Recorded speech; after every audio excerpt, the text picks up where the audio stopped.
Hello everyone, स्वागत है आपका मेरे ब्लॉग में। मैं सानो राना और आज ब्लॉग की शुरुआत की जा रही है रोटने बनाने से, क्योंकि मेरी दीदी को जाना है ससुराल, तो उसके लिए बना रहे हैं हम रोटने। और ये बेचारी रिद्धू से बाल मजदूरी करवाई जा रही है। ये सारे रोटने रिद्धि ने बनाए हैं सारे। तो थैंक यू रिद्धि, मुझे आराम दे दिया तूने। Thank you thank you thank you. और ये है रिद्धू की माता श्री, जो यहाँ पे बैठी हुई है, कुछ नहीं करती है, फ़ोन पे लगी रहती है। और ये इसकी मामी श्री, ये बस खाए जा रही हैं। क्या खा रही हैं? आटा खा रही हैं क्या? पता नहीं क्या खा रही हैं, आटा कुछ तो खा रही हैं। और ये रिद्धि बेचारी इतना कष्ट झेलते हुए, क्योंकि इनके घर ही जाने हैं, इन लोगों ने ही खाने हैं, तो कष्ट तो थोड़ा सहना पड़ेगा। इस वजह से मुझे भी थोड़ा आराम मिल गया। बोलो। हम ये बना रहे हैं, जो मुझे इतना छोटा बनाया, देखते मैंने बहुत सारा बनाया है इधर। हाँ, ये सारा जमुना ने बनाया है। देखो कितना छोटा है, बहुत छोटा है। सारा खत्म कर दिया, देखो। ठीक है, थैंक यू जमुना। इधर आराम कर रही हो पहले। जमुना मैं बड़ी हूँ ना, तुमने मुझे आराम दिया, थैंक यू जमुना। ये है मेरे पापा, ये है मेरी मम्मी। मेरे पापा बना रहे हैं चिकन और मेरी मम्मी बना रही है रोटने। और ये दोनों साथ साथ में बहस भी करते रहते हैं, और हम इनके बहस में बिल्कुल नहीं घुसते, क्योंकि हम बीच में फंस जाते हैं और ये हमारे लिए ख़तरनाक साबित हो सकता है। इसलिए हम इनके मसले से थोड़ा दूर ही रहते हैं, खुद ही ठीक हो जाते हैं बाद में। तो हमारी मम्मियों का मानना होता है कि खाने की चीज़ें बाहर नहीं भेजनी चाहिए, क्योंकि उन पे स्वाद नहीं आता है फिर। खैर, क्या ही बोल सकते हैं, पर मैं मजबूर हूँ, क्योंकि ये मेरी माँ है, कुछ नहीं कर सकती। ये देखिए, ये है मेरी मम्मी रामदेवी देवी, लेकिन मैं इसको रामू देवी बोलती हूँ। कुछ बोलना चाहोगी? आपसे बाल मजदूरी करवाई गई है, कुछ बोलना चाहोगी? थक गई? ओहो, सॉरी जमुना, सॉरी जमुना, हमने तो उससे काम करवाया। और नहीं, हम ऐसे ही तो काम चलाते। और यहाँ पे ये काम करने की एक्टिंग करते हुए दोनों के दोनों, इसलिए मैंने इन दोनों के 50 रुपये काट दिए। ओवर एक्टिंग थी थोड़ा। मेहमान 10 बजे पहुँचे हैं। जाम के कारण गाड़ी नहीं मिली इन्हें, सुमाड़ी से तिलवाड़ा आने के लिए इन्हें गाड़ी नहीं मिली। और आज मेरी दीदी जा रही है, ये है रिद्धि, ये जा रही है आज नोएडा। कहाँ जा रही है रिद्धि? बाय बाय कर दो, करो बाय बाय। चलो भाई चलो, गाड़ी आने वाली है। ये वाली मैं लेके जाऊंगी, और मुझसे बाल मजदूरी करवाई जा रही है गाइस। बाल तो मैं हूँ नहीं, लेकिन मजदूरी तो हो ही रही है। ये है वो औरत जो आती भी बैग लेके, जाती भी, आती खाली बैग लेके, जाती भर भर के पत्थर भर भर के लेके जा रही है।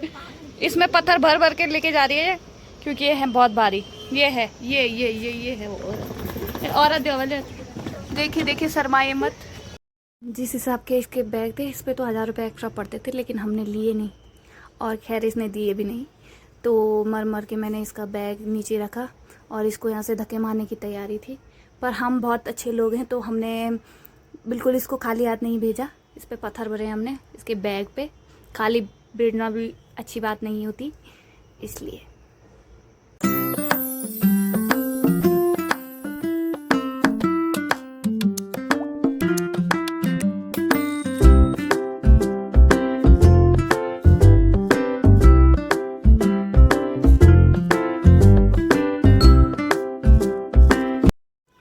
और इसने ये सूटकेस ये बोल के उठाया था कि मैं 4 अंडे खाती हूँ सुबह सुबह, 4 अंडे का ऑमलेट खाती हूँ।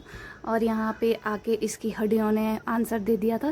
खैर, इसकी हड्डियाँ जवाब देने लग गई थी। हड्डियों की आवाज़ आने के कारण हमने इसको बोला कि इस पे टायर होते हैं, इसको घसीट के ले जा।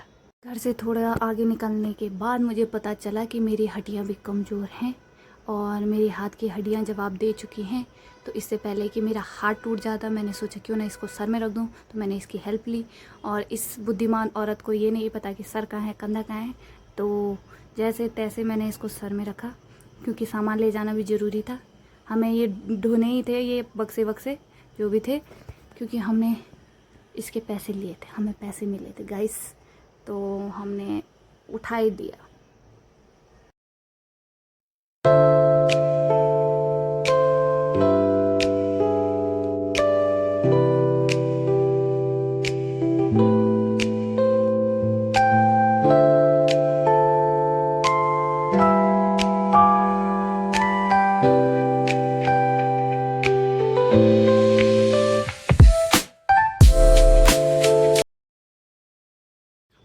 अब हम यहाँ पे बैठ के कर रहे हैं गाड़ी का इंतज़ार।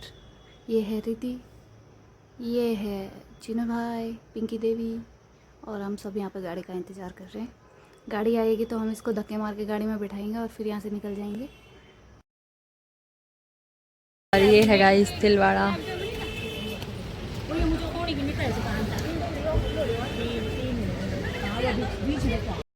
अब यहाँ पे चाचा की गाड़ी आ चुकी है और यहाँ पे पापा लोग सारा सामान रख रहे हैं। इसमें सामान रखेंगे तो फिर हम इनको विदा कर देंगे यहाँ से। और ये मेरी मम्मी बिल्कुल दिल्ली जा रही है 1 दिन के लिए। कल आज जाएंगे, कल वापस आएंगे। क्यों ही जा रहे मुझे तो ये समझ नहीं आ रहा। खैर, ये है रिद्धि। रिद्धि उदास है क्योंकि वो नानी के घर से जा रही है, पर उसका स्कूल शुरू हो गया तो उसका जाना भी ज़रूरी है।